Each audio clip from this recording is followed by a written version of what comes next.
Wednesday's tropical storm brought lots of heavy erosion to the Isle of Palms. Today, I talk one-on-one with the mayor of the Isle of Palms, Phillip, for the latest on this for this edition of Quintin's Close-Ups. And if you haven't already, subscribe to my YouTube channel and like Quintin's Close-Ups on Facebook. Isle of Palms Mayor Phillip, welcome back to Quintin's Close-Ups. Thanks, Quintin. Twice in 1 week. This is a treat. It is a treat. But I brought you back on again because obviously the island, from my understanding, received some heavy erosion due to the previous tropical storm. Tell me, where are we right now with that information? Yeah, Quintin, if you've seen some of the articles, Edisto, Folly, ourselves really had some pretty major erosion, given that the storm hit on, blue moon, high tide, kind of all at the same time. So we got an emergency permit actually yesterday, applied yesterday and received it yesterday to do some scraping. So what we'll do at low tide is pull the sand back up, if you will, onto the beach and kind of create a berm in front of folks' houses. So this emergency work will happen between the 100 and 300 block of Ocean Boulevard, so kind of really close to Breach Inlet. They've had, once you get within 20 feet of a structure, the OCRM, the state agency that maintains or has oversight of all of this, allows you to do request an emergency permit to do some build up. So that's what we're doing. And they started today actually removing debris because there are a number of beach walkovers and some other plumbing, irrigation pipes, other things that have been eroded away from people's property. So they're removing that today and tomorrow, and then hopefully on Tuesday we'll actually start at low tide the scraping of the sand back up into the berm. So how much scraping will be done altogether? It's probably about a 2-week project. Only being able to do it at low tide kind of limits how fast you can do this. We're hopefully going to get approval from DNR and our local turtle team that will let us go at both low tide, so night and morning, and can cut down some of the construction time. So I don't have a number on how much sand we're going to move. It just depends on how low the tide is and how fast they can make work happen in conjunction with all the agencies that have oversight. Now, you talked earlier about the debris, Mayor. Where exactly did that happen, and where is it right now on the island?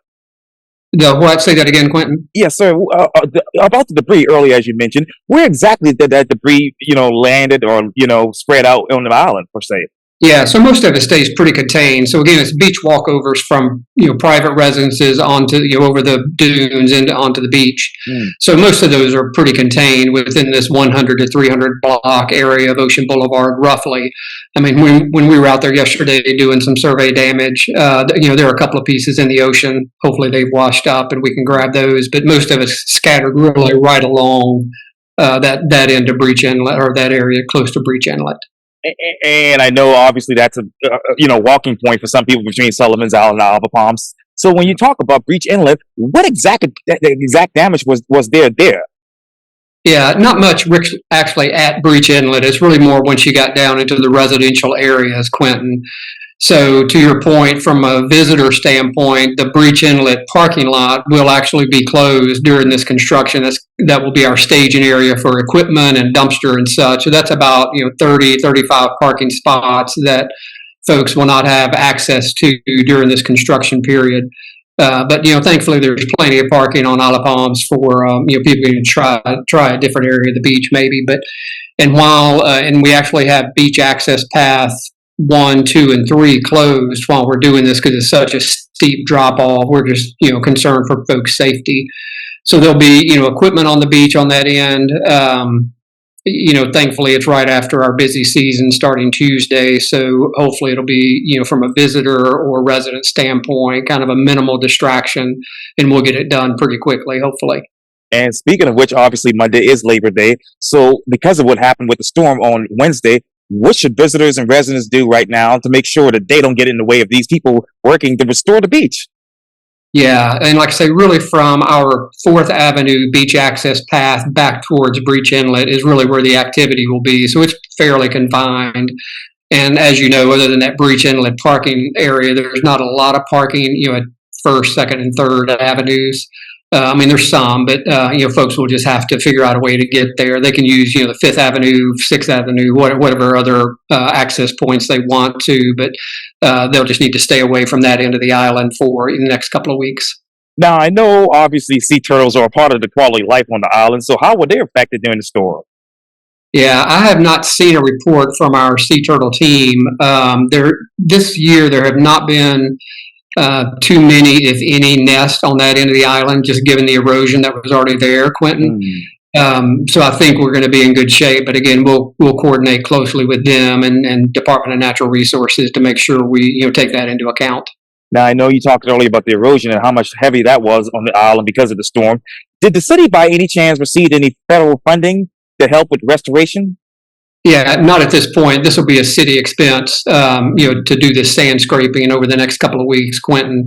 The only time federal money is available is when FEMA declares a disaster, and they have not done that yet for this particular storm. But I mean, we're full steam ahead, and the city's fully expecting to pay the expense. If we wind up getting reimbursed, great. If we don't, these are just houses we need to take care of and make sure folks are protected for the next storm that's coming through this season. And how many houses again are we talking? I think in that stretch, Quentin, you're probably talking about 25 houses. Wow.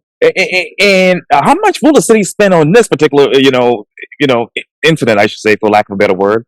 Yeah, so this project that we got the emergency approval for will be about 250,000 to do the sand scraping, have the equipment, remove all the debris and such. So roughly that number.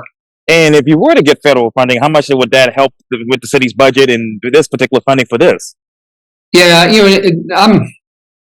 I'll be surprised personally if FEMA does declare this an emergency, just given, here at least in the low country, there was certainly damage and some issues. I don't mean to minimize it at all, but I might be surprised if they wind up declaring this an emergency. Typically, I think we might receive anywhere from a quarter to half or more of whatever our project or whatever our costs are, Quentin, that we have associated with cleanup or overtime or projects like this. But we'll wait and see. But again, that's not a determination on us proceeding with the project.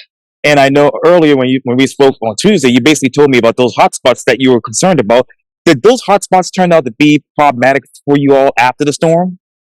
Yeah, and to our earlier conversation this week, we had already been down a path to fix some of this erosion on this end of the island.